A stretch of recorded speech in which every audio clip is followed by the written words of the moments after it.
Hey, everybody, and welcome in. It's the Poor Man Fantasy Football League podcast. We're the fantasy football show that gives you a peek inside the life and times of our Dynasty League. I'm Mike, and with me is my friend Andrew. And this week, we're going to be breaking down the running back situation in the AFC. So to kick things off, it is Wednesday, March 27th. Yeah, that hasn't changed. That's great. Andrew, how you doing? Not too bad. Not too bad. This week seemed to go really, really quick from when we recorded last week. It's only Wednesday. I know, but it's just the time seemed to fly by. I didn't Okay. didn't do a whole lot of homework this week, so Oh, okay. That's so all right. I'm flying by the seat of my pants today. We don't judge by your performance. We judge by the results. So when I get no touchdowns, then you won't judge me. We'll on make that, fun then. of you, but as long as you tried to get touchdowns, it's okay. Yeah, perfect. It is Easter weekend coming up, so happy Easter to those that celebrate. I have the luxury, being a government, quote unquote, government employee. I get Friday and Monday off. I get a long weekend in 2 short weeks. Nice. Yeah, feeling good about that. I just have the Friday off, so Well, enjoy it. oh well. I am taking my Friday as an opportunity to prep for the dinner I have to make on Saturday for my family as they come over to visit. Oh, what are we having? Well, my wife went to the grocery store, and you spend so much money, you get free stuff, and they, for some reason, were giving away turkeys. So now I'm cooking a turkey with some stuffing and a variety of vegetables, and Don't tell Ashley. Don't tell Ashley. She'll be very upset. That you're not doing it? No.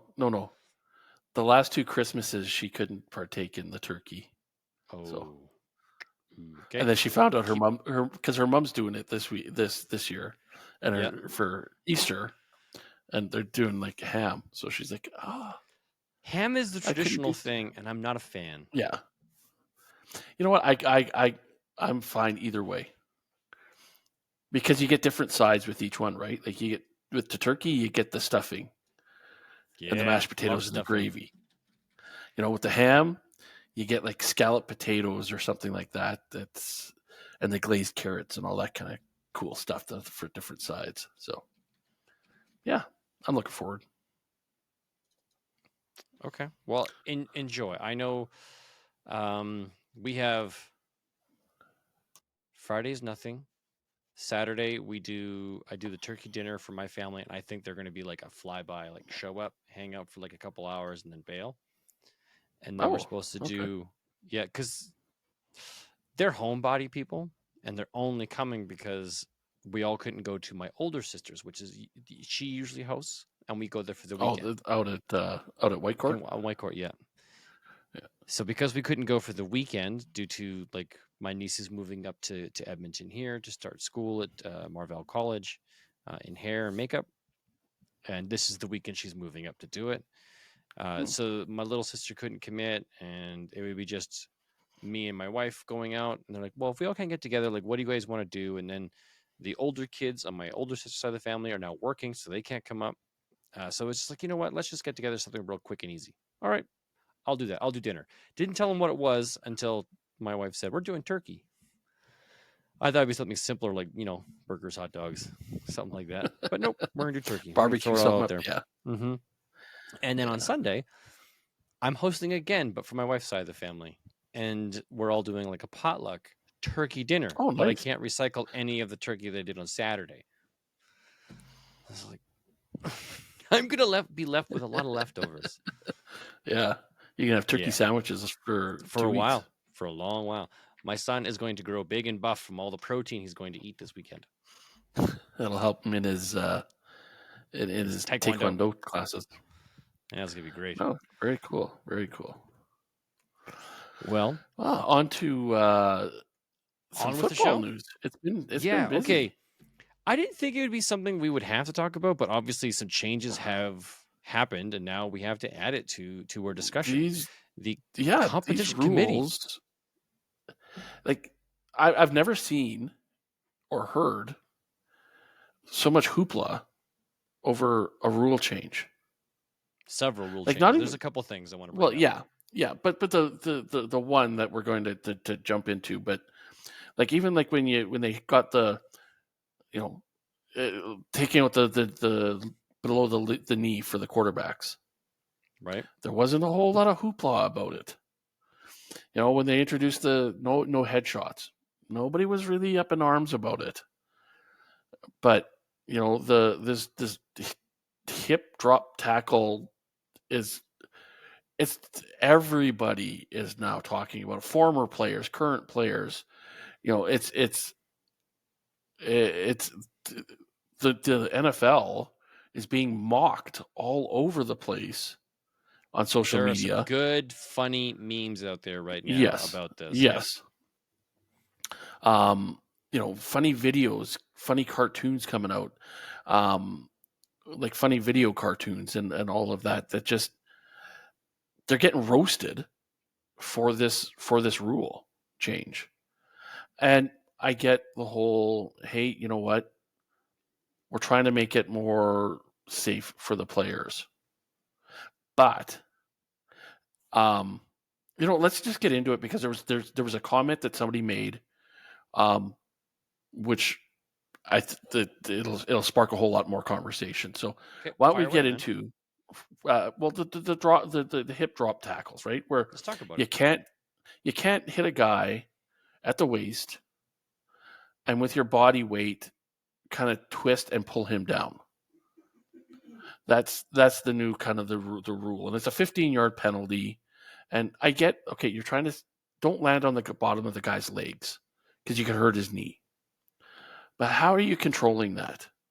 That is so difficult to control. It's like that. You're coming in at full speed, and you drop your head, and the running back drop their head at the same time, and now you have helmet on helmet. As a How do you defender, you're stop that? automatically at fault. Yes. How do you stop that? How about we make it a rule where the running back can't drop his head into you as well, right? Like, you know, how is that fair that I'm coming up to the guy, I go to make a good clean tackle, he drops his head into my chest and bowls over me. How's that fair now? He's using his head as a weapon on me.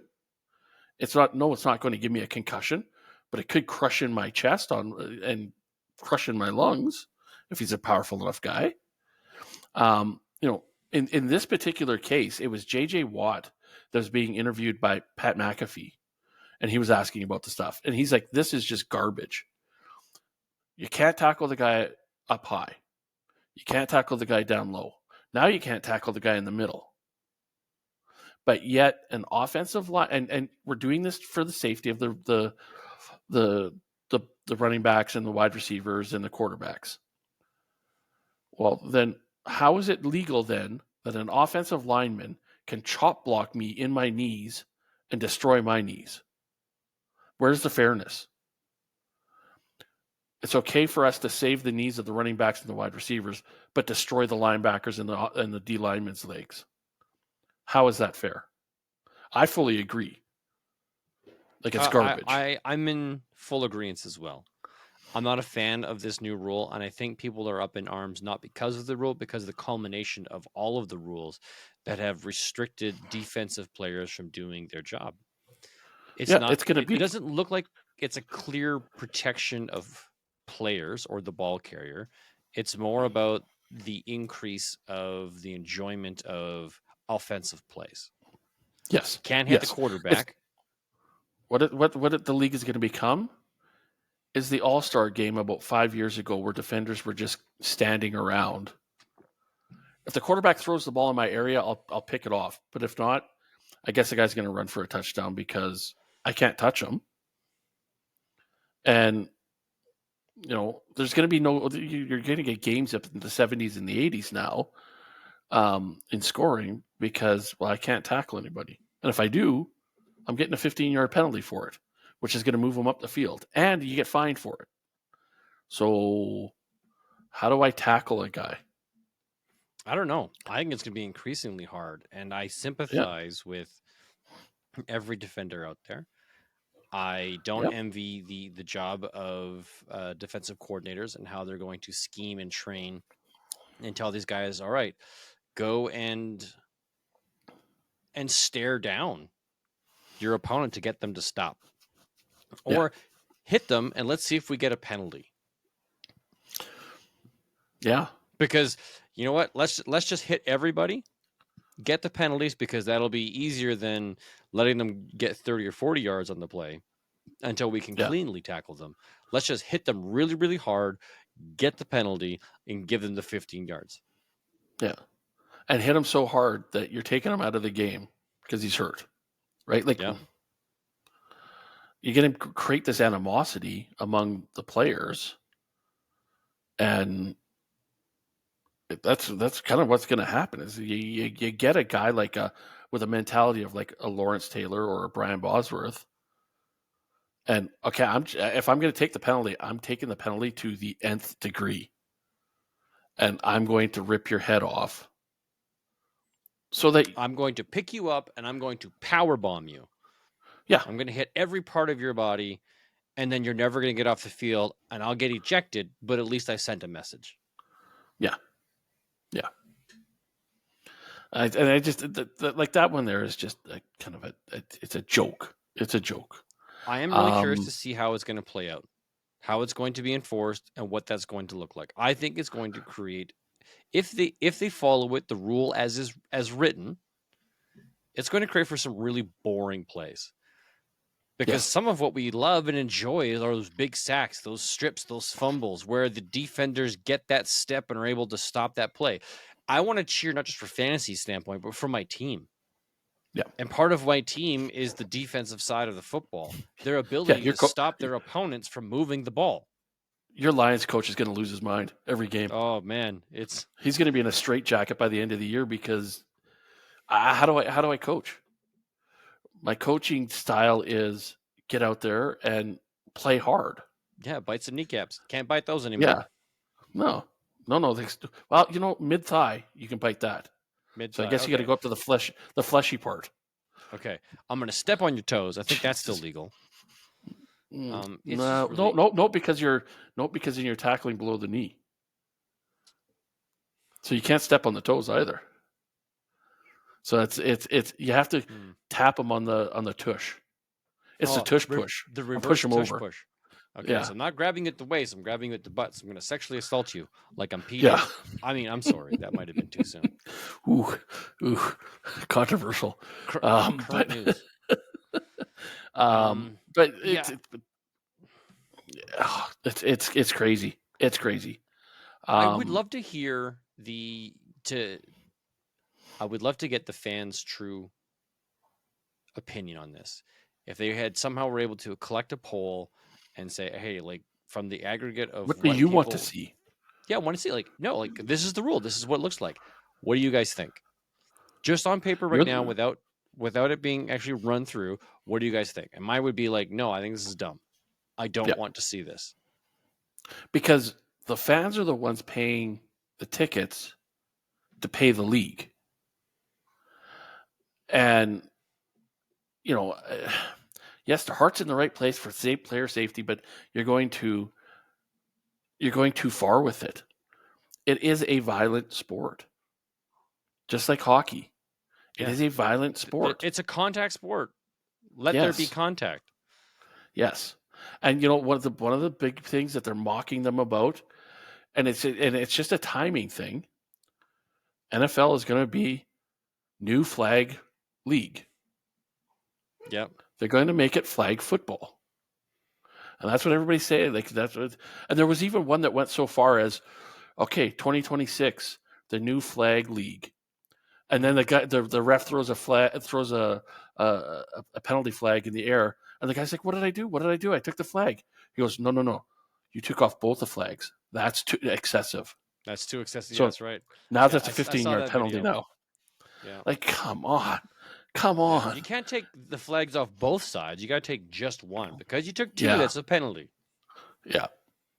And I get if they're wanting the more scoring and the the flashy long down the field passes, because that's where a lot of those hip tackles are coming from. Is a corner is running as fast as he can, trying to catch the wide receiver who's about to catch the ball, and he just grabs him and is trying to get him down. How do you prevent this? I'm perfectly fine with it. I don't know. So we'll see. We'll see what kind of happens. The next one, like you had the kickoff rule. I'm sorry. I didn't hear what was announced for that. Oh, What is they're the following the XFL rule. So what happens is now both teams line up 5 yards from each other, all in a straight line.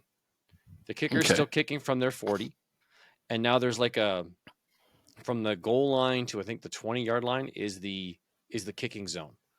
If the ball is kicked into the zone, it has to be played, which means that guy has to pick it up. No fair catches. He's got to run with it.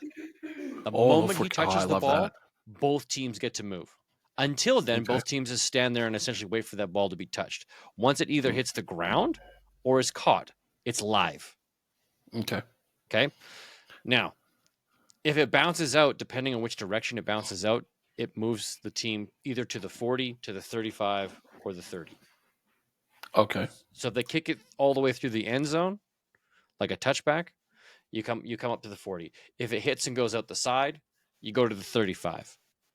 And I don't know exactly remember how you get to the 30, but you just kind of like start off.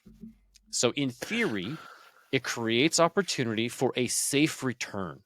So you still get the kickoff return, but not, the level of speed that's being achieved doesn't happen like the traditional kickoff where teams are like bolting down the field to build up momentum and that kicker is getting destroyed or that right like so now it's a very small window. You're doing really burst kind of play. It's not going to favor the traditional Tyreek Hill speedster type players. It's going to be more of the shifty like LaShawn McCoy. I can deke and move real quick, and as soon as I find a seam, I'm just going to burst as far as I can, as fast as I can. Can you imagine Barry Sanders in that? Oh man, he would rule. He would be the ultimate kick returner. Yeah. So from a fantasy standpoint, I think this is exciting for leagues where we do get kick return points because for the most part, kickoffs and really you're only getting punt returns. You're not getting a lot of kick return yards. So I think this will amp up the use of kick returners. Hey, it might help us in our bets. We'll have to pick Yeah, we'll have kickoff some kickoff kick return touchdowns. bets. Yeah. The other one thing that I did hear about with the kickoffs, and I thought this was a weird rule. You have to announce that you're doing an onside kick now. Yes, and let me explain. Before you and I got on the show, we talked about what I was doing earlier. I had to go pick up a bike that we purchased for my daughter. And while I was doing that, I was in my wife's vehicle and she has Sirius XM. I was listening to the NFL Sirius XM broadcast where they had Mr. McKay from the commissioner of the competition committee on explaining all of these rule changes and kind of where they came from. So they have been working on the kickoff rule for quite some time. And they wanted this year to be the year that everyone bought in. So what they did is they said, hey, we're going to try this new rule on a 1-year deal. And we're not making any changes to the onside kick. So to make these two things work, you will say, I am doing a kickoff. Okay, everyone lines up like they're supposed to, which eliminates the ability to do an onside kick in the current hybrid formation. So that's why you have to declare you're doing an onside kick, because then you do it the old way, where you go back, everyone goes back to the way we used to do kickoffs. You line up 5 on one side, 5 on the other, and you do your little funny kick thing to try and get it 10 yards down the road. They don't want to make any changes or attempts until next year, after they've had at least 1 year of usage of this new hybrid kicking rule. That's why you have to declare for the onside kick. And I'm fine with that. And they've limited that you can only attempt it twice and only in the fourth quarter. So those are the only restrictions they've made it. So teams that have, they come out in the start of the second quarter or start of the second half and do the onside kick to try and take the advantage away. They can't get the advantage or take it away. No. Wow. You can only do it if you're down by 10 points or more, only in the fourth quarter, and you only get 2 attempts at it in the fourth quarter. Wow. Is the NFL going to get boring to watch? Okay. So in this case, he actually provided metrics to explain the reasoning behind it. So since 2015, there has been 15 attempts of the onside kick. So I'm not quoting here. I'm just saying Oh, that he oh, had okay. like I was going to say there those seems to be numbers are more right. than that. He's like, so of this play that has been run this many times since 2015, 3% of them have been successful. Sure. It's a waste of time.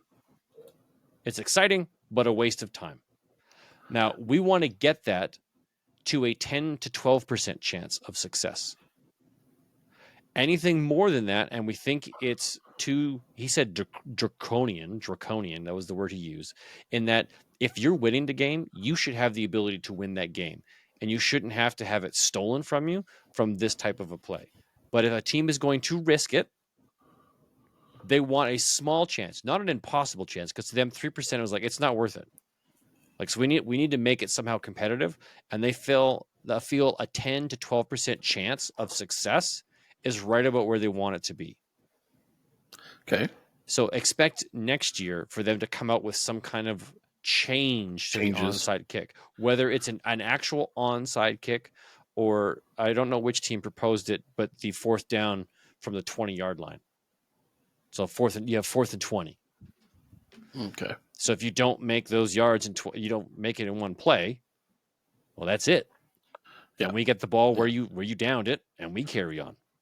Yeah. I'm almost more in favor of that than opposed to an onside kick. But again, what am I? I'm just a fan that pays bills. That pays their paycheck. Yeah. So, it's just, I prefer that. Yes. It's when he says, the onside kick is, there's a low percentage. There's this, there's that. It's like going for it on fourth down. That has a higher percentage because in reality, you actually have the fourth down. You've had 3 plays leading up to it to get close enough that you can now use a play to get across those last couple yards to get that first down. But you look at some teams where if it's like even up to 5 yards, some teams will go for it on fourth down, right? Yeah, that's really because the analytics say you should, depending on where you are in the field and this and that and the next thing. It's just like, okay, are they trying to take all the trick plays out of the game? I don't know if it doesn't. To me, it does not feel like they are trying to take away the trick plays. But you talked about it in our last podcast about the strategy and the numbers, the money ball, if you will, of the game. Where the game, the trick plays don't happen because they're a low percentile success rate. What the gamble is, so in Dan Campbell's case, he's more of a gambler, right? He's not looking at the metrics of, hey, this play has a 3% chance of success. Look, I'm going hard. I want the win. This is what we're going to do. We're going to go out there and we're going to put balls to the walls. We're going to put our money on the line, and we're going to see if we win, if we come up the way we want it to. And some teams take the opposite approach where we're not going to gamble. We're going to run the numbers because we know that if we run these plays consecutively enough, where the hit ratio of them is going to get us to our goal, which is moving the ball down the field to get those first downs, which gets us close to a touchdown and then help us win the game. Okay, great. Not nearly as exciting as the Dan Campbell way, which is a bit more gamble based, but also you don't high risk, high reward, low risk, low reward. But the thing is, though, when you and yes, hindsight is always 20/20. Mm-hmm. But Dan Campbell's risk cost them their shot to go to the Super Bowl. Yeah, because it also compounds your problem. It does. Risk it once, and now now you have to risk it again and continue to risk it to get out of the deficit that you're in. Now I get it. Exactly. I don't fault him for it. Like, this is your persona. No. This is new what we're getting into. Yes. That's the risk. And I'm okay as a fan watching people take those risks. Because it'd be worse to say, you know what, I'm just going to lay this up and see what I get. Right? I saw an interview with Troy Aikman, and he was talking about that stuff, about the risk and stuff. And he's like, you're only up by 7 points, and you're in field goal range, but you choose to go fourth down. And instead of putting you up by 10 points and two, like ultimately 2 scores, you risk it and you don't get it, and now the other team goes down, and now it's a tied game, right? Like there's that. Sure. There's a that lot of risk. factors involved, and like it comes down to the risk. What are you willing to risk, and what are you Yes. willing to lose? Yeah. Say, if I was a coach, you know, my risk level would probably be a little bit higher in the middle of the second quarter when there's maybe only a 3-point game on the line, as opposed to fourth quarter. You're up by 7. You could seal away the game by getting that field goal, as opposed to trying to go get that a 2 touchdown lead, right? Sure. If you're down I by just 2 scores, your risk level goes up because now you have to come back. So you're yes, going to take chances. In yeah, this case, he knew we're not stopping San Francisco. We need to move up on this score because as good as we are, they're just yeah, as good.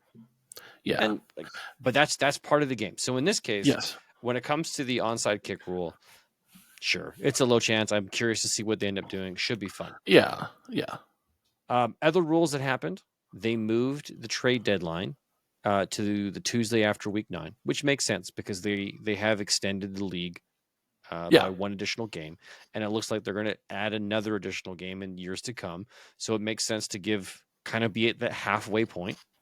yeah.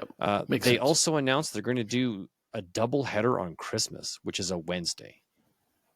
Oh, they did. They had a game this year on Christmas, didn't They they? did, and it was it was the third highest rated game of the season. And Was probably okay. the highest. The highest was probably the U.S. Thanksgiving, Very because well that's could be. Yeah. typically People are at home. where people are sitting at home while the turkey's cooking. They got Yeah. the game on in the background watching it, and grandpa and dad are falling asleep on the couch as the game's being played, and so on and so Yeah. forth. But I like the idea of the Christmas doubleheader. Um, I just the one thing I don't like, that it's going to compete with the Aloha Bowl. One of my bucket lists was to go to the Aloha Bowl on Christmas Day and watch watch a college game. Okay. Well, But doesn't mean you even though can't. I It just just means true, you're probably gonna have to PVR it. yeah, yeah. Yeah. I like the idea of the having more days of the week where we can actually watch games. Okay. So now they're gonna have their first Friday game this year, which they haven't had in a Oh, long time, and they now have 2 playoff games on streaming services. So Amazon is going to get a playoff game, and Peacock Plus will also have a playoff game again. Which doesn't yes, mean yeah, anything for us in Canada because those will still be broadcast through the Canadian broadcasters because our rights are different. yeah. US watchers, unfortunately, will have to purchase or Yeah. stream in some fashion those particular games. And I've heard um, that a lot of fans don't like that. That, hey, I'm paying for my cable because I watch sports. Yeah, I don't want to have to pay for cable and a streaming package because you choose to black out a week to correct. force me to. However, I get these people. Peacock is paying, which is NBC, mhm, is paying huge TV rights to these teams. But still, as a fan, I wouldn't be happy with that. no, you are correct. And here's what Commissioner McKay had to say in regards to that. Streaming is the way of the future. It's where we're going. Okay, so then you need to make the choice of either the whole season gets streamed or the whole season goes through cable. Cable is being phased out. and you will have to watch your games through multiple streaming platforms. Don't just pay for the NFL Plus. You have to, if you want to go watch the games, you'll have to watch it through whatever streaming platform bought the rights for that broadcast. Yeah, And I I think don't like that is that. a dangerous decision. Yeah, The reason why it's on cable is because the everyday person, has an easier access to get that content. If yeah, you put it behind a paywall, like a streaming service, and you don't put it all in one place, now you've got to go to Peacock and Amazon and the NFL Network. You have 3 services. You're now restricting your fan base yeah, on what content they consume. Where is the value in building your brand and your fan base if you restrict their access? So yeah. there's obviously other things in play that we might not be aware of. Because, like you said, the average Joe might just stop watching altogether. Well, if you can't watch, if it becomes restrictive, like I've suffered many years not being able to watch Detroit football because they weren't a good enough team to be Yeah, broadcast. So not only do I have to contend with what is being broadcast, now I have to contend with like, okay, I only subscribe to Amazon Prime. I only get to watch the games that are on Prime. So no more did I get to the point where I can watch any game I wanted, which is kind of where I'm at now. I'm going to go back to the point where I can only watch what is being provided to me. And to get more content, I have to either pay extra or be in a different area. yeah, And I'm not overly excited about that. So we're going backwards instead of forwards. If yeah, the NFL was going to be like, okay, you know what? We're not going to be streaming it exclusively on these platforms. You can either pay Peacock or Prime, or you can pay us. And we have a single platform where all of this content is yes. available. Okay, cool. I'd do that.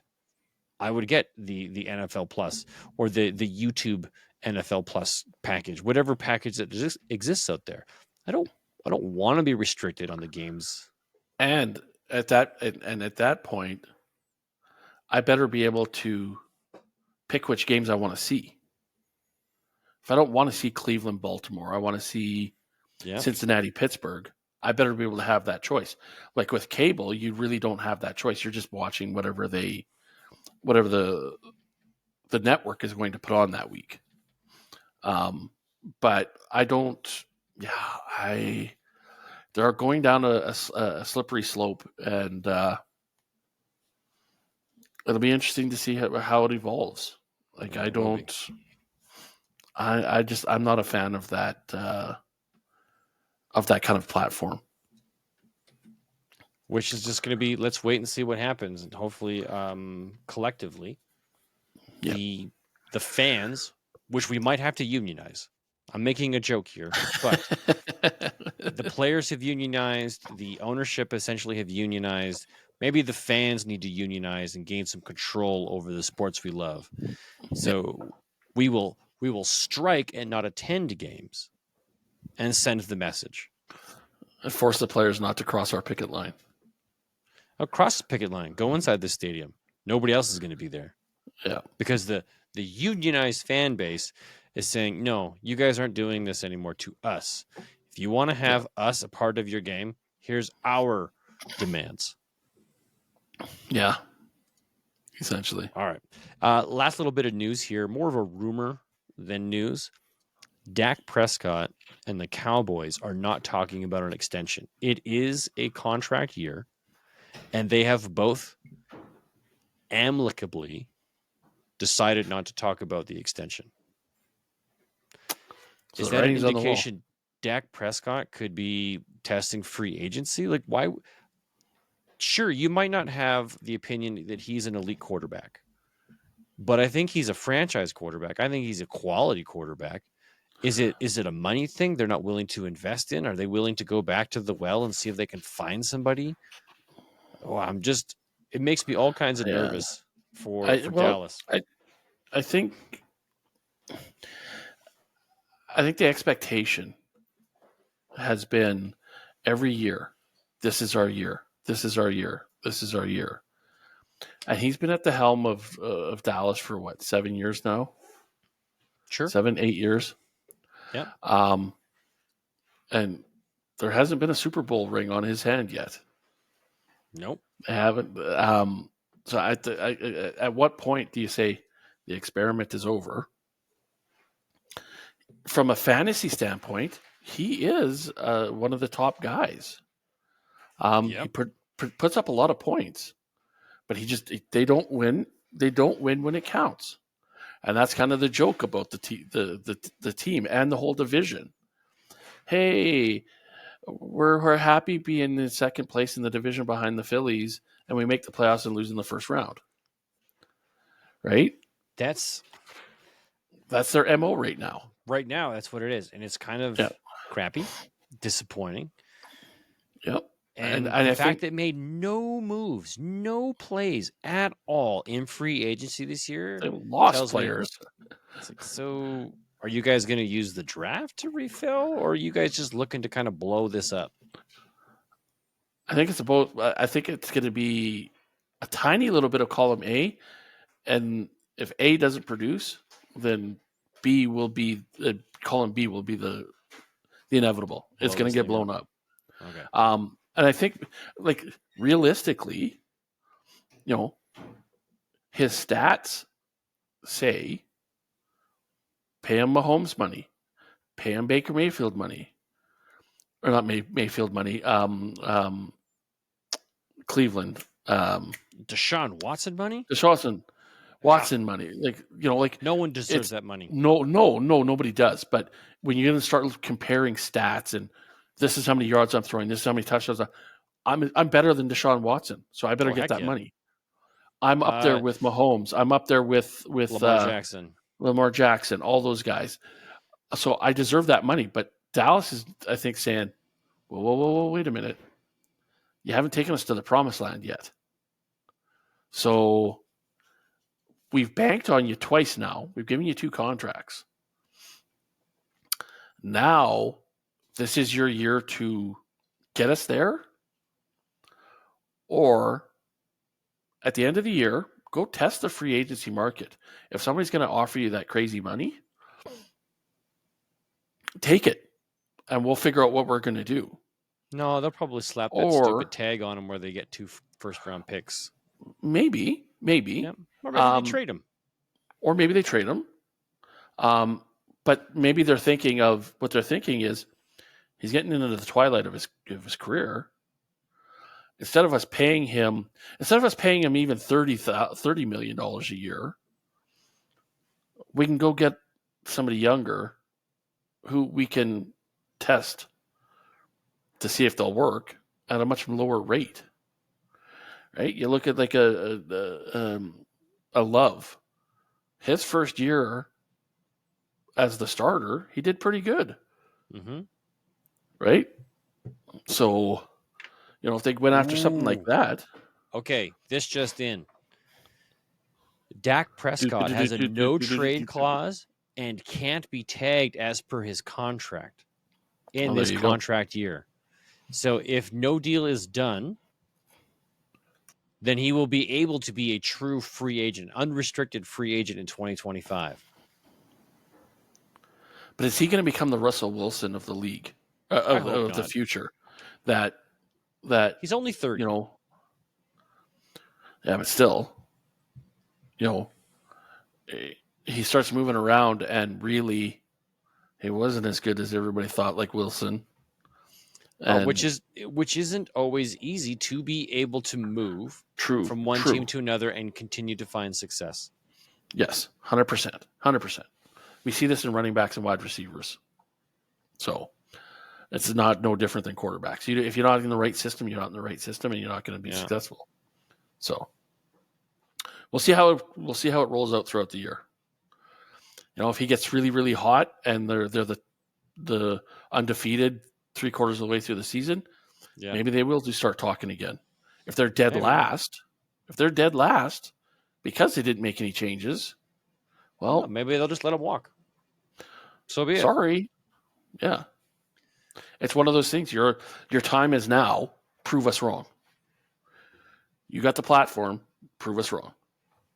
So, Speaking of but platform, let's talk about the running back depth charts in the AFC. yes, So the AFC East. If you guys didn't know or remember, last week we did quarterbacks for the AFC. Now we're doing running backs. So first up, the AFC East: Buffalo Bills, Dolphins, the New York Jets, and the New England Patriots. So right now, the Bills got James Cook, and not really had a any. very surprising season. Had a Yeah, very surprising season. ended the season well. Didn't start off Yes. super great, but ended the season well. Right now, there's nobody behind him of note. They did have Damian Harris, but he just retired. He's done. So Bryce is our current owner of James Cook. I wouldn't be super confident him as my running back 1, but as my running back 2, yes, I would be okay with that. Or a flex. Or flex. Now, do you think they try and find a journeyman to step in as the backup, or do you think they try and find somebody in the draft? Oh no. I think Buffalo has typically been one of those teams that likes to have multiple running backs. So I think they go. I think they go after in the draft, and they look for somebody as good as Cook, and let them compete it out, or somebody that's maybe just a little bit under Cook, and have him as the backup guy. I think they find the complement to him, or they find somebody that's just as talented, and they fight it out. Okay. But I think they do it through the draft, not through the draft. not through the, because really, now when you're looking at it, what's left in the free agency market, there's a reason they haven't been picked up yet. Really, there is. True enough. If you're a running back and you miss that on that big wave of paychecks, there's a good chance you're probably not getting one. Yeah, the teams don't value you enough. But again, if you're just looking, maybe Buffalo, if they're looking for somebody that's, hey, if Cook goes down, then we got somebody for a week or two, like a Kareem Hunt or somebody like that.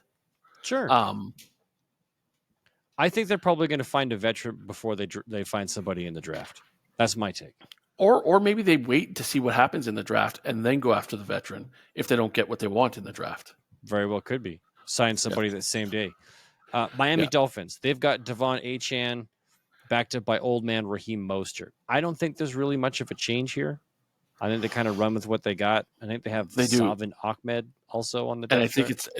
And I think that one's scary because unless Devon Achane has been sitting in the gym 8 hours a day since the season ended, he was a really small guy.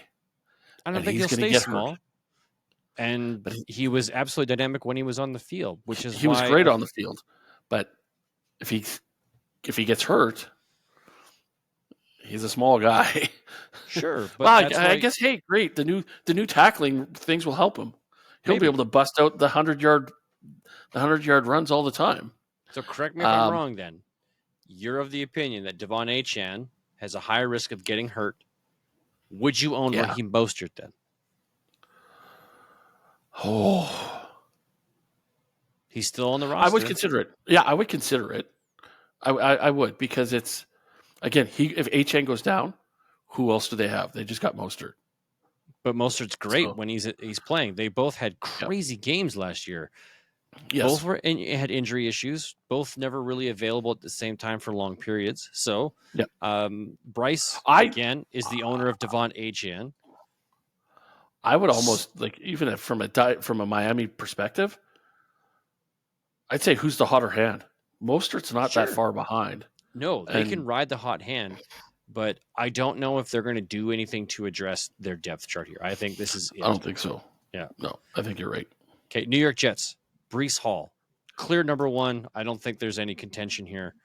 Donnie's the current owner of Breece Hall, and there is literally nobody behind him. No.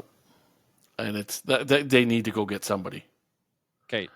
Because once you've had of the draft, are you in favor of them using the draft to get someone behind Breece, or do they find like your journeyman, like your Latavius Murray or whoever, Leonard Fournette or something like that? I think they should go after a veteran. Okay. Because again, unless Hall blows out his knee again, and misses long term, you're wanting a guy for only a couple games maybe.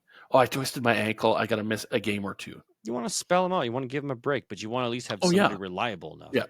But and that's the thing. And I go back even to Buffalo, right? You need to have somebody that in the third quarter, when their running back is dog tired, here, take a breather for 2 or 3 series. I got a reliable guy that can get us some first downs. So you can take a couple breathers, so you're staying a little bit fresh. Ezekiel Elliott. Maybe you don't use him to run the ball, but you use him more for his pass blocking ability. That too. Right. So if I'll give you I'll spell you off, but I can still kind of hold my own. Yep. Okay. Let's finish the AFC East with the New England Patriots. Ramondre Stevenson and Antonio Gibson. Kind of worried what was going to happen to Ramondre Stevenson now that they've signed Antonio Gibson. His MO is typically pass catching, not so much the 1-2 punch. Ramondre Stevenson, do you think he takes a hit with Antonio Gibson there, or is it more of is it Ramondre first, Antonio second? Is it 1-2, like alternate, like 1A, 1B? Like what are you thinking here? I think the job is Stevens to have and to lose. Okay. But I think you're right. Gibson is going to be that third down passing back that, hey, when he runs out onto the field, defenses are typically going to, hey, let's play back a little bit because chances are it's going to be a passing play, not a running play. Sure. But you know what? Antonio Gibson could still break off a run here and there. But I don't think he's washed. No. I think he's going to be. He's not going to be super fantasy relevant unless, like, he gets really hot. But I do think he's going to be annoying to Ramondre Stevenson. So in this case, Marvin, is the owner of Ramondre Stevenson, and Josh had Antonio Gibson as the backup to Brian Robinson. So Marvin, I would love to hear your opinion on this. If you catch up, are you cool with Ramondre Stevenson having Antonio Gibson in the backfield, or would you just like him to go away? Like, I think this is your where you love it. I want to have the guy and the backup, the handcuff. This is the prime spot where I would want to have both as the just in case. If Antonio Gibson does get hot and he starts to steal plays away from Stevenson, then I can put Gibson in as opposed to him, right? So, true. Okay. Yeah. Let's move over to the AFC North, your division. That's your Baltimore Ravens, your Cleveland Browns, Pittsburgh Steelers, and Cincinnati Bengals. So big one off the top here is Derrick Henry is now a Baltimore Raven. I don't think there's any question. That scares the hell out of me. Yeah, he's probably going to do some serious damage and be very, very good for somebody in football. Now, in this case, Juan happens to be the owner. But he is aging. Yes. And there's nobody currently on the roster that we should be even there's nobody to concern ourselves with. What did they do to backfill Derrick Henry? They must be thinking the draft because they didn't bring back J.K. Dobbins. Gus Edwards is gone. Like, what's left? No. Lamar Jackson. But they have to have somebody. So here's the thing with Baltimore. And this is either going to be really, really good for Derrick Henry, or this is going to be really, really bad for Derrick Henry. If Lamar Jackson does not take the ball and hand it off and decides to keep running like he has every year for the last 5 years of his career, Derrick Henry's going to go nowhere. He's going to be, okay, block for me. And I'll give you the oddball to carry in. He's going to get no touchdowns because Lamar Jackson's going to want to steal all the glory for himself. But if the coaches can rein that in and say, Lamar, you got hurt last year. Get your head out of your butt and stop putting us at risk. We have this monster right here. We have this 295-pound running back. I know he doesn't weigh that much, but we got this big boy in the backfield to take the beating, not you. That's what we're paying him to do. Then it can be really, really good for Derrick Henry. And in which case, if they decide to go that route where Jackson's going to be more of the passing quarterback than the running quarterback, then yes, they'll need to address getting a backup for Henry. Because did Henry sign more than a 1-year deal? Or was it just 2 a 1 year, year? but really it's a 2-year deal, but really just 1 year. So what do they do if he's ineffective for year 2? They're gonna have to do something to backfill for the future. Okay. Just on a weird side note, Juan is the current owner of Derrick Henry. Do you know what he spent in trade to get Derrick Henry? Probably nothing. Oh, I beg to differ. He gave up the farm. He sent a 2022 first, a 2023 first, Deebo Samuel, and Noah Fant. Oh, did he just acquire him recently? No, he acquired him on October 7th, 2021. So 3 years ago. He sold his future for like 3 years, essentially, to get Derrick Henry. But you know what? Now he's been the good 1 year, like every year though. The 1 year Juan was on the bubble of making the playoffs, so yeah. Wow. Yeah, he invested big. Okay. Hey, if you believe in a guy that much, right? You got to pay, right? You got to pay to make the deal happen. Just like Donnie did when he was going after Breece Hall in every league. Yeah, he was offering up he believed in the guy. So, Cleveland Browns, they have Nick Chubb, who's coming back from a serious injury, probably not going to be ready for week 1. But Jerome Ford performed in decent admiration. Yeah. Bryce owns both of these characters. I think they're probably going to grab somebody else. Kareem Hunt hasn't re-signed, is kind of floating around out there. I don't know if they're bringing him back. I imagine they're going to get somebody at least to give depth until Nick Chubb can get back and actually get back into playing action. Their offense is built around a 2 running back system. You have your power guy, and then you have your passing guy or change of pace guy. Yeah. So I see them going after, and maybe they do it in the draft. Go after somebody that's got good hands. It would be too bad it's a year early, but Edwards coming out of Michigan would fit that. Donovan Edwards, would fit that because he's got good hands to catch coming out of the backfield. He's got crazy burst speed, man. Exactly. As where Ford and Chubb are, I'm going to run just straight up the middle. I'm going to push you out of my way, and I'm just going to get another 5 yards out of it. It works. So it works. It does. All right, Pittsburgh Steelers, Najee Harris and Jaylen Warren.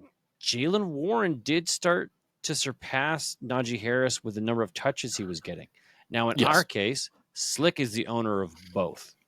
Do you think they run this back with the current as is, right? Because both these guys are under contract. I imagine Najee Harris is coming up for a contract renewal for getting his first second deal. Yeah. Do you think they do anything this year to change up? Because it sounds like they're signing Cordell Patterson. Well, I think they've got, with all the changes Pittsburgh is making this offseason, it's a situation by what is going to be the identity of the team next year. They've made so many changes. They brought in new quarterbacks. They're bringing in some wide receivers. They're bringing in, a ton of more defenses. What is the identity of the team? Where years past, you knew it was going to be a passing team or it was going to be a running team. This year, they may have an even mix of everything. Well, especially if they integrate Justin Fields' running ability into that scheme. Exactly. Now they're a multi-dimensional offense, which might open things up for Najee Harris in the run game because, hey, look, Justin Fields on the field. He could be the runner. Yeah, the option play when you got to stop Harris or Fields. Who's the defense is going to key on, right? The they're in a unique situation where, wow, it's hard to say. Do I think Najee Harris is a boomer bust kind of player? I think. Yeah. I'm not Weeks overly he, excited as my number one, but I'm okay with he's my number two or maybe even like my backup flex. yeah, because he's going to have weeks where he's going to get you 16, 17 points, and then there's going to be weeks where he's going to get you 5 points. Okay. Jalen Warren, again, like you said, he started to pick away at some of the carries. So were they already starting to lose confidence in Harris? I think so. And could the crack in the wall be there for Warren to come in and steal the job? But then you Yes. also said Cordell Patterson might be somebody they're It sounds looking like at he's too. going to sign a deal there. I'm like, wow, that's an old man. What's he doing? But if they bring in Cordell Patterson, that's because he's got a relationship with Arthur Smith, the new offensive coordinator. Yeah. And he's more of an insurance policy as opposed to a threat to either of those two guys' touches. But he could also be like the blocking back. Could be, right? He could be the pass catcher, third down in case of emergency, break this glass yeah. and put this guy out there. Because Cordell Patterson had some weird juice in the last couple of years. Yes. But I don't think he's going to usurp anybody's role. I don't think he's going to steal the starter. I don't think he's going to steal the backup. I think he's just going to be there. And if they do that move, then I'm really comfortable with both of these players, even in a 1A, 1B situation, because I own Jalen Warren in a few places, and I'm comfortable starting him as my running back too, or as a alternative on a bye week. Yeah. Yeah. For sure. Okay. 100%. Your team, the Cincinnati Bengals, went and signed Zach Moss. Traded away Joe Mixon, who we'll talk about in a little bit. And all they've kept on the roster is Travion Williams, which nobody cares about. Don't put him on your roster. And Chase Brown. Now, you own Zach Moss. Yes, I do. How do you feel? Nervous? If I get Zach Moss of last year, yeah, great. Oh yeah. If I get Zach Moss of Buffalo, I want to throw up in a bucket. But I think also with the Buffalo thing, it was running back by committee. I think they had 3 running backs at the same time, and they didn't really use the running back at all. But they didn't because Josh Allen. Josh Allen wanted to run it was anyway. Good. Zach Moss showed that he could play, which is why I think he ended up getting this deal. I think he took away the job from Jonathan Taylor for part of the year just because he was so hot at the time. Oh, we can't mess up the offense. Keep Moss in there. Keep him going. Again, Chase Brown, go after somebody else. I get you have all sorts of salary problems in Cincinnati. Is Chase Brown going to be exciting and put up a 40-yard touchdown run? I don't think so. So you don't think he's a worthy handcuff? No, they're going to get somebody else in the draft? Unfortunately, sorry, Mike. I know you have him. But I drafted him last year. I just don't. I can't see him getting a whole lot of playing time. Okay. And quite honestly, if Zach Moss goes down, I think they go to the market to get somebody else anyway. I don't know that unless Chase Brown, guy. Okay. I don't see it. I just don't see it. But I don't know enough about the kid to make a decision either way. Yeah. I drafted him late last year just to have him on the roster just in case, right? Yeah, and last year it was the same kind of setup for Chase Brown last year. Oh, I'm behind Mixon. I'm never going to see the field unless he's hurt. And then Mixon had a really, really good year. Yeah, which is that's the part that makes it so tough to look at Cincinnati from a running game. You had what was Mixon, the number 3 running back? Yeah, I think at the end of the year. Season. How do you let that go? I get you've got 2 wide receivers that are superstars and a quarterback that's a superstar. But how do you let go of that? The guy that to worked. Me, the guy that busted his butt while everybody else was hurt. I don't know. So There could be other issues we're not aware of, like relationship. Yeah, Maybe they got soured. He did take a pay could cut be to too. stay. The year before, yeah, Either way, yep. that's it. So you're Or happy with Zach maybe, Moss, but you don't know what you're going to get. You're hoping you yeah. get in Indianapolis Zach Moss, not Buffalo. Okay. See, I'm really hoping, because the next player we're going to talk about, I have as well. Yeah. Okay. Let's jump over to the AFC West, where Joe Yeah. Mixon, who we just talked about being traded, is now the lead Yes. back of the Houston Texans. Now, I'm super comfortable in this situation, knowing what Joe Mixon has done and can do. I think he'll excel and be a top Yes. 10 running back. At least that's what I think Again, his ceiling is going to be. Top 15 is his floor with the Houston Texans. I I think wouldn't he be is. worried about Damian Pierce either. No. I think Joe Mixon could be 40% of the Texans' offense next year. I think. He's going to get, I think, a ton of yards, and he's going to get some good touchdowns. So owning both those players, Yeah.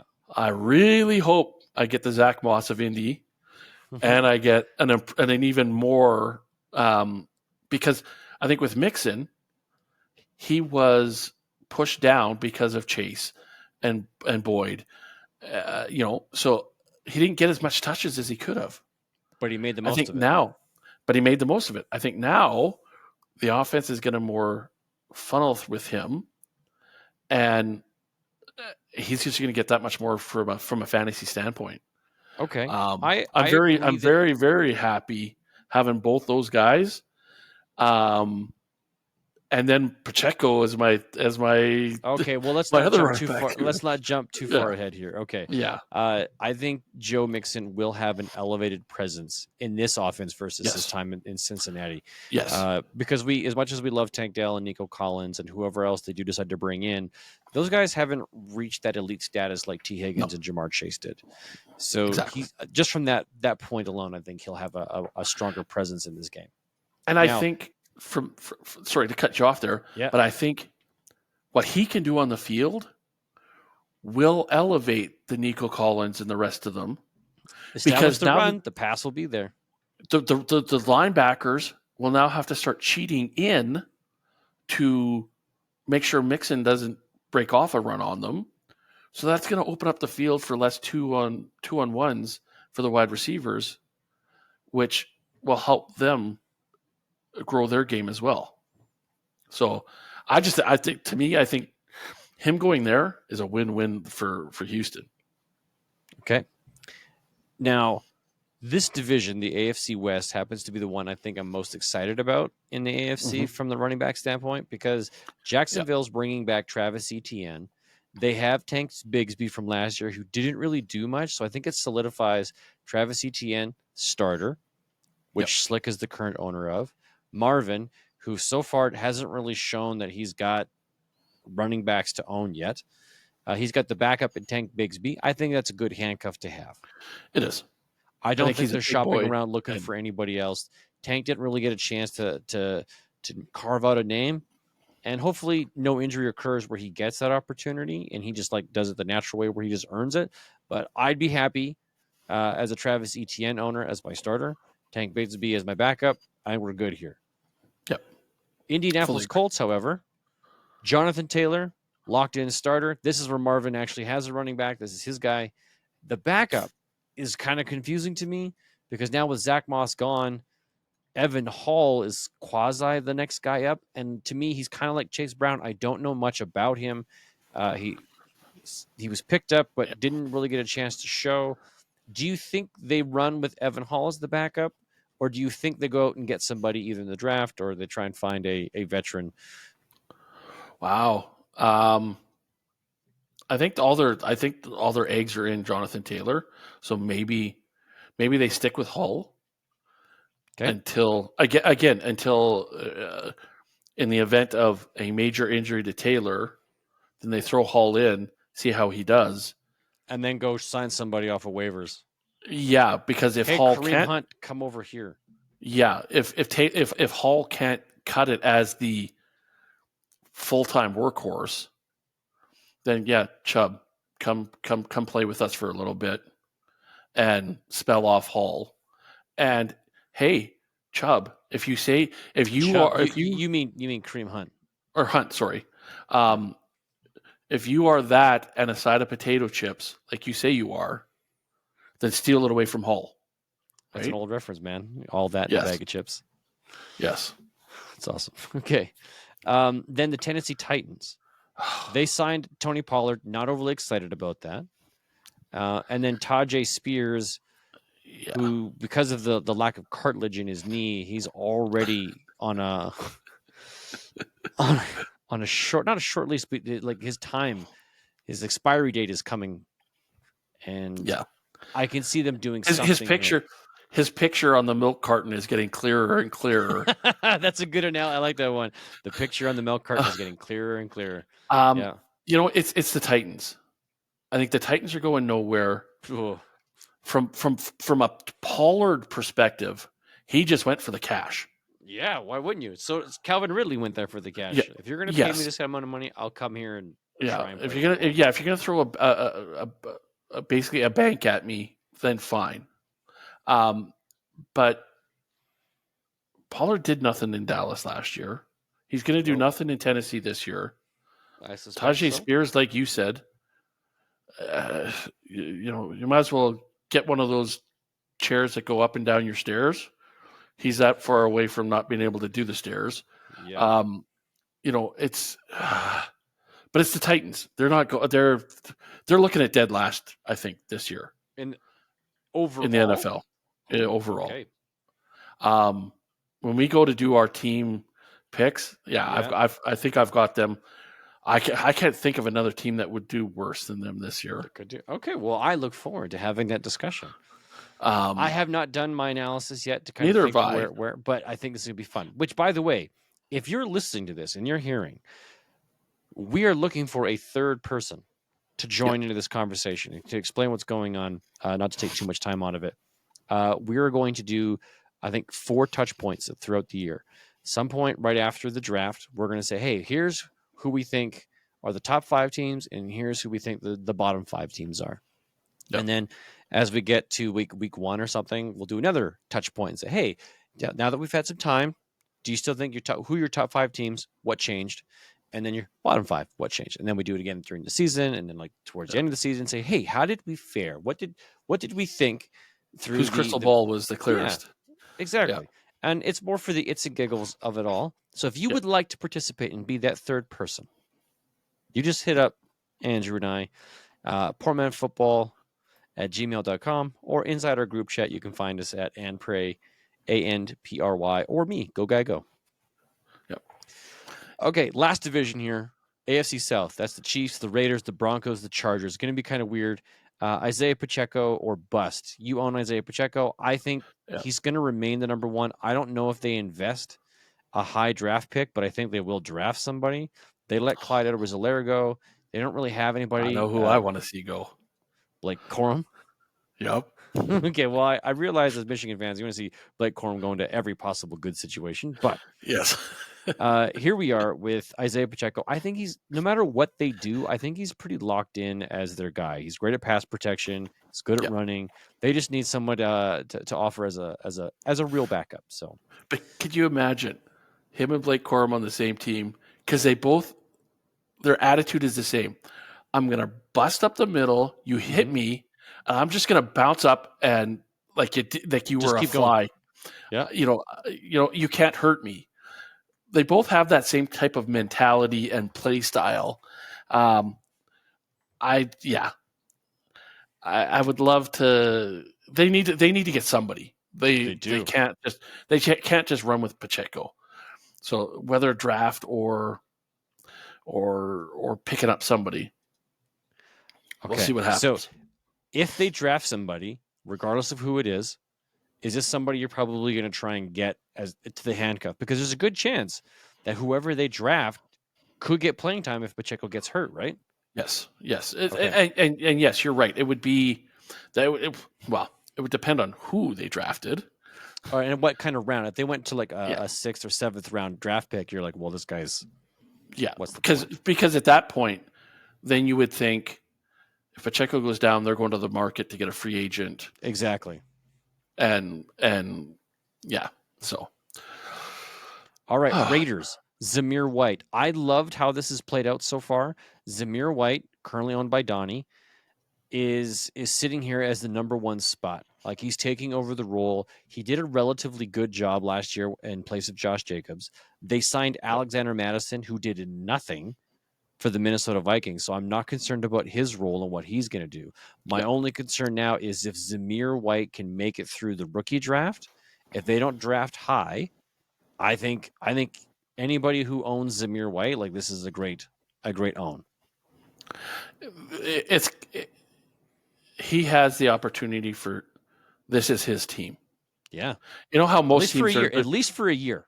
Yes. For most teams, it's the quarterback. You'd say that it's his team.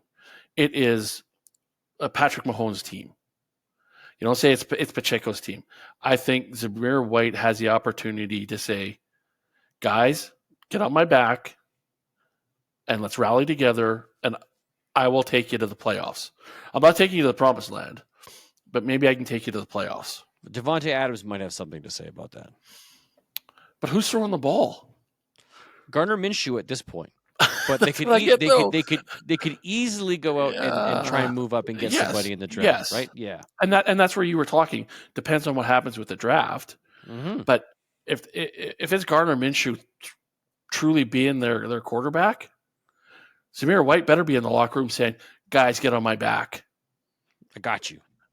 Because Davante Adams is only going to get 5 catches a game.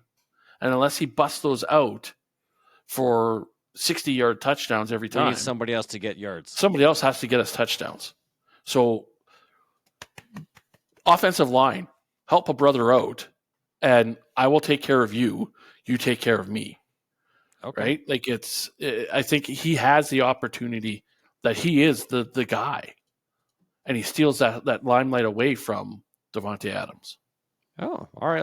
I think that's a high praise for what he could do. I'm excited for him and his opportunity. I'm not sure I'd go that, like stealing the limelight from Davante Adams. That's a big spotlight. It is, but you look at the numbers. Like, I don't think Davante Adams had a great year last year. You weren't hearing him every week. No, because week in and week out on the wasn't good enough. Like, he's a good receiver, a great receiver, and he did great with what he had. Had he had a better quarterback, I think Gardner Minshew is going to be a massive step up for him. And I think good things are going to happen. I don't have that confidence in Gardner Minshew. No? I'm sorry. He has the sexy mustache, but I don't like it. Yeah. I think Gardner Minshew is good enough that he is going to make good things happen. And coupled with a great receiver in Davante Adams, he's just going to make Gardner Minshew look way better. Oh, you need to refresh your page. It says, oh, the recording says, your web browser said, no more recording, Andrew. Enough. Oh, you just hit refresh. There's that little spinning wheel in the top left.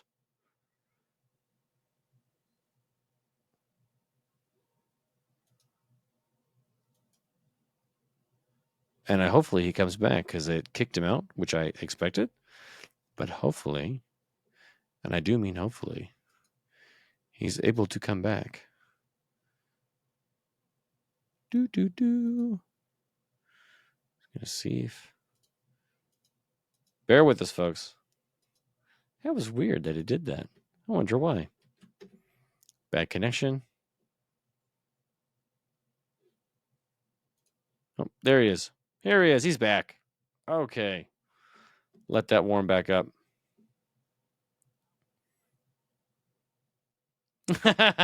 They were trying to stifle you, stop you from saying bad things about Gardner Minshew. That's funny. Okay, well, let's not talk about it anymore. Let's go back to the Denver Broncos. Javonte Williams, and Jaleel McLaughlin. I'm uncomfortable with this running back room. Yeah, Javonte Williams did not perform the way I expected him, especially in the situation they were in.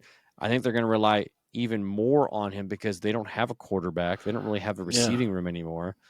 So if I'm Donnie, I would try and sell Javonte Williams I'm not sure I would buy him for very much. Yeah. If I'm Josh, who is the current Jaleel McLaughlin owner, I'd hang on to Jaleel because he had a couple moments and maybe he actually works Takes it. himself into a more, or maybe the starter job, but I think he works himself into the offense a bit more here. Yeah. Yeah. I just, you know what? Denver's like the Titans. They're probably in my bottom 5 when we do our thing. I'm not expecting much out of these guys. No. I think they're becoming they seem to be becoming a younger team. So maybe their future's a little bit brighter, but yeah. They are The locker trying to room there. recoup from the losses of the Russell Wilson trade. Yes. They're trying to get out from underneath that massive contract and the lack of picks they had to give up. Yes. So I imagine this year will be ugly for them. Exactly. Yep. Let's talk about Los Angeles Chargers here and wrap this thing up. Gus Edwards is the only running back on the roster. He was signed. The coach has come out and said, yes, he's our bell cow. He's our guy. This is the dude. And I think that's smoke. I think Gus Edwards is good. Sure, he had 13 touchdowns last year running for the Baltimore Ravens. I think our friend Derrick Henry was probably going to surpass that in Baltimore. But Gus Edwards can get TDs. Can he run all the way down the field? I don't know if he's going to be that guy. I think they spend somewhere in the draft to get somebody like your Blake Corum or your Trey Benson. They find somebody like that as their potential number one, but they've got this old workhorse in Gus Edwards to finish it off. You know what? He can be the bus and have more touchdowns than take it. Right, LeGarrette Blount.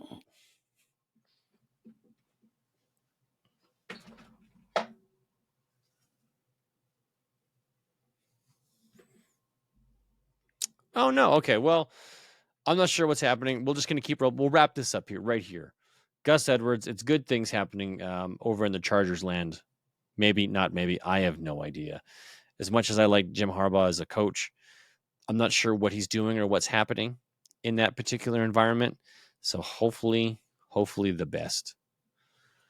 Well, that's it for this week, folks. I hope you guys enjoy your Easter.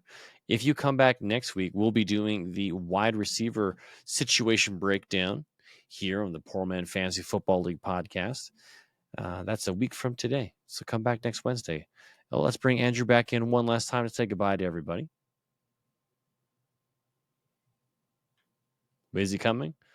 Hey, here he is. He's back just in time to say goodbye. Thank you for joining us, everybody, and working through these wonderful technical difficulties we're experiencing. Where did I leave off? Now I'm trying to regain my position here. Blah, blah, blah, blah, blah. That's it for this week. Remember, you can find us on all our social media profiles in Facebook, Twitter, TikTok, Poor Man Football, all one word. And from one poor man to another. Remember, if it's not fun, it's not worth doing. Good night, everybody.